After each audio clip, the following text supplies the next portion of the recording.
against a chilling wind, an ebbing tide of wanderers through the night, burning and blazing. You're in my cosmic dream, acid freakout, man. I see you buried beneath my temples, whilst behind my narrow pupils I am completely alive, giving primal siege to the cloaked city, running through alternate realities and ecstasies and poignancies. You are a glowing ember left on the end of a zombie cigarette, lone remnant of a beer-stained tramp's corner, a face in the mosaic of a station wall as it shifts and swirls, and as I shake. You're buried in the rough, grime, bruised beauty of these streets, tucked under the smooth leather of a 2 a.m. central cab hitch, bubbling up from the last spoonful of my Chinese grease heaven, pouring from the head of the blood-red free wine. You're the teasing buzzing in my teeth as I clamp down tighter. Your eyes are the fuzzy street lamps and the falling stars, casting their doubts and questions down on my pale face. You're in every forward movement I take and every sidestep I contemplate.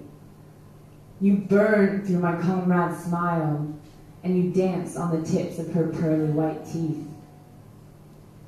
But you are simply a stale shadow in this my realm of dreams.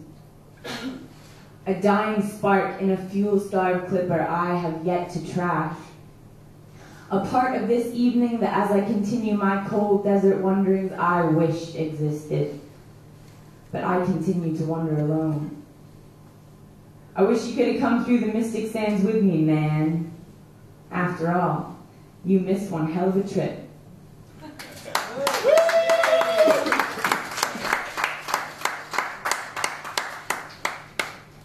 Physical, fragile, no match for confidence alight in a sea of speed and alcohol, given freely to the emptiest of bellies, and wrapped in that searing, soaring beauty.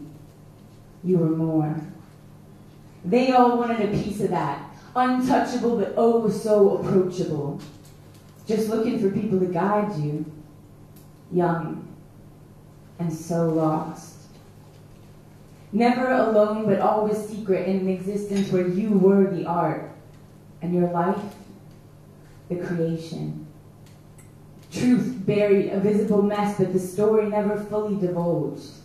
Wits always in tow, with prowess, control of yourself, of the room. Some called you an angel, a goddess, a silver-haired child. In any case, broken. Some tried to fix you, some tried to use you, and tear apart every last piece of that tattered spirit. But you always kept a shining part for yourself. The part that loved to watch the beautiful horses as they stampeded past the fields, glistening muscles in the country sun. In the end, and at the height, you were more.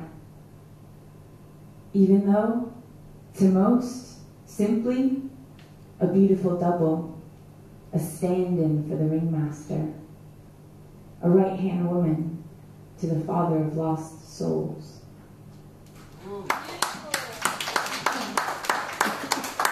Cheers. All right, here we go. Ragged gypsy child with your beatnik braids and your beatnik friends, you have opened me back up and cemented my feet right back to where they're supposed to be, into a realm of magic reality. Out of this mundane bullshit, the boss pricks who sneer at ya, ever so above your lowly minion self, who ask for their tea and cake on a silver platter, who asked for it 4 flights up when they were just down here themselves. Meanwhile, I work in a sweaty box. Every other thought, the cigarette I wanted 3 hours ago.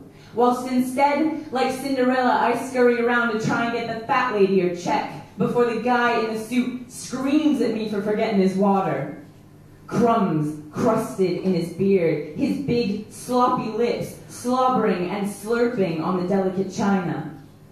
stopping the continuous stuffing of his overpaid face only long enough to cast me an insolent stare, as if to say, "What the fuck are you looking at? How dare you meet my gaze at eye level? I know this suit costs more. It costs 5 times more than your week's pay. Ragged gypsy child, you put my mind back in its rightful place.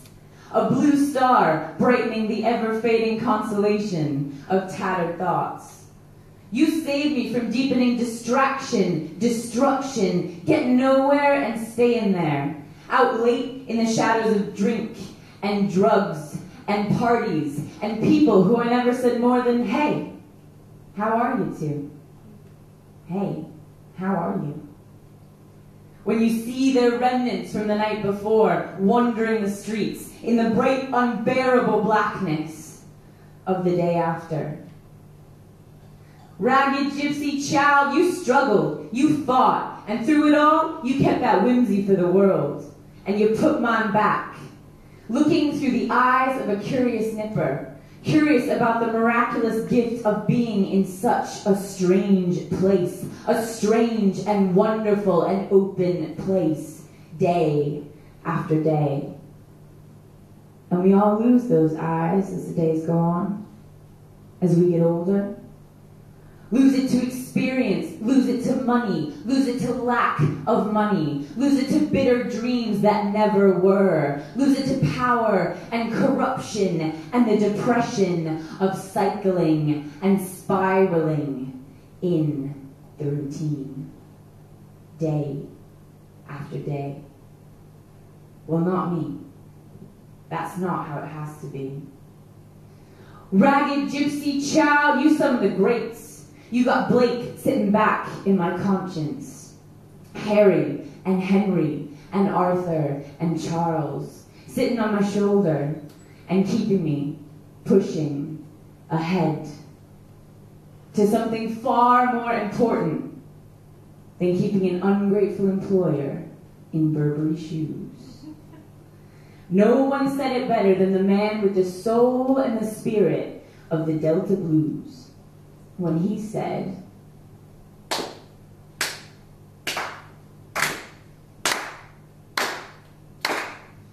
"Don't you mind people grinning in your face? Don't mind people grinning in your face. Or just bear this in mind, a true friend is hard to find. Don't you mind people grinning in your face? You know your mother will talk about you, your brothers and your sisters too. Don't care how you're trying to live, they'll talk about you still. But just bear this in mind, a true friend is hard to find. Don't you mind people grinning in your face? Don't mind people grinning in your face. Oh Lord, oh just bear this in mind, a true friend is hard to find. Don't you mind people grinning in your face?